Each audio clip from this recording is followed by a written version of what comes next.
திமுகவிலே இணையும் அதிமுகவின் முக்கிய தலைவர். நண்பர்களே, அதிமுக தொண்டர்களாக இருந்தீங்க அப்படின்னா மறக்காம நம்ம சேனலை சப்ஸ்கிரைப் பண்ணிட்டு இந்த வீடியோக்கு ஒரு லைக் பண்ணிருங்க. அனைத்திந்திய அண்ணா திராவிட முன்னேற்ற கழகத்தை பொறுத்த வரைக்கும் அது மிகப்பெரிய ஒரு கடல் போன்ற இயக்கம். எம்ஜிஆர் ஜெயலலிதாவால் கட்டி காப்பாற்றப்பட்ட ஒரு இயக்கம். அந்த இயக்கத்தை தற்சமயம் வழிநடத்தி கொண்டிருக்கிறார் எடப்பாடி பழனிசாமி அவர்கள் அப்படின்னே கூட சொல்லலாம். எடப்பாடி பழனிசாமிக்கு அடுத்தபடியாக அதிமுகவிலே முன்னாள் அமைச்சர்கள் முக்கிய தலைவர்கள் நிறைய பேர் இருக்காங்க. அதிலே குறிப்பிடத்தக்க ஒரு நபர் அப்படின்னா நமது அதிமுகவுடைய முன்னாள் அமைச்சர் ஜெயக்குமார் அவர்களை சொல்லலாம். ஜெயக்குமார் அவர்களை பொறுத்த வரைக்குமே எடப்பாடி பழனிசாமியுடன் சிறிது கருத்து வேறுபாடு என்பது நிலவி கொண்டிருக்கிறது அப்படிங்கிற மாதிரி தகவல்கள் தான் இணையதளங்களிலே உலா வந்து கொண்டிருக்கிறது. அதாவது ஒன்று மட்டும் நல்லா தெரிஞ்சுக்கங்க, அதிமுகவை பற்றி இருக்கிற செய்தியும் இல்லாத செய்தியும் மிகப்பெரிய அளவிலே மீடியாக்கள் வைரல் பண்ணுவாங்க. சமீபத்திலே கூட பார்த்தீங்கன்னா கலைஞர் சிலை வைப்பதற்கு நீதிமன்றம் தடை விதிச்சாங்க. அதே போல தூய்மை பணியாளர்களுக்கு சம்பள பிரச்சனைக்கு மிகப்பெரிய அளவிலே கண்டனங்களை தெரிவிச்சாங்க நீதிமன்றம். எந்த ஒரு மீடியாவிலும் இதுவரைக்கும் வெளிவர கிடையாது.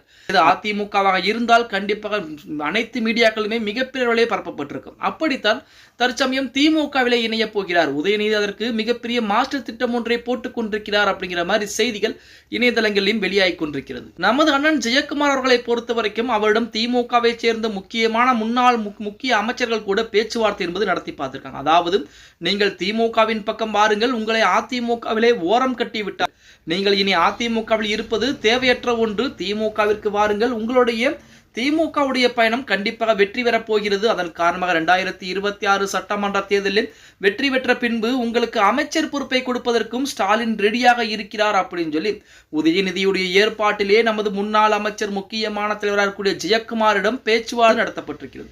இப்ப அதிமுகவில் இருந்து அன்வர் ராஜா ஆகட்டும், மைத்ரேயன் ஆகட்டும், அது மட்டும் இல்லாமல் இன்னும் ஒரு சில நபர்கள் பார்த்தீங்க அப்படின்னா திமுக இணைஞ்சிருக்காங்க. அதனை அடுத்து ஜெயக்குமாரை எப்படியாவது இணைத்து விட வேண்டும் என சொல்லி திமுக பலகட்ட பேர் நடத்தி பார்த்திருக்கிறது.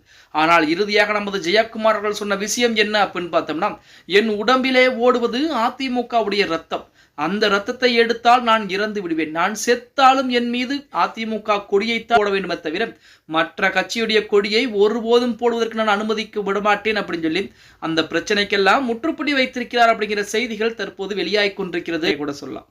அதாவது நமது அண்ணன் ஜெயக்குமார் அவர்களை பொறுத்த வரைக்கும் நான் எனக்கு கட்சியிலே ஓரம் கட்டப்பட்டாலும் எனக்கும் எடப்பாடிக்கும் பிரச்சனை இருந்தாலும் என்னுடைய ஆதரவு அதிமுகவிற்கு மட்டும்தான். அதிமுகவிலே பொதுச்செயலாளர் என்ன சொல்கிறாரோ அதற்குத்தான் நான் தலையாட்டுவேனே தவிர மற்றபடி திமுகவோ முக்கிய அமைச்சர் பொறுப்பு கொடுத்தாலும் சரி, ஏன் முதல்வர் பொறுப்பே கொடுத்தாலும் சரி, கண்டிப்பாக நான் மாற்று கட்சியை தேடி ஒரு காலமும் போக மாட்டேன் என சொல்லி தற்போது திமுகவிலே பிரச்சனைக்கு முற்றுப்புள்ளி வைத்திருக்கிறார் அப்படின்னு.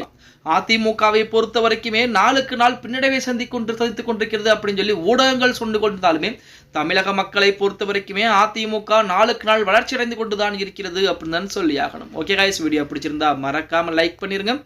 அப்படி நம்ம போடக்கூடிய வீடியோ பத்தின கருத்துக்களை கீழே மறக்காம கமெண்ட் பாக்ஸ்ல பதிவிடுங்க நண்பா.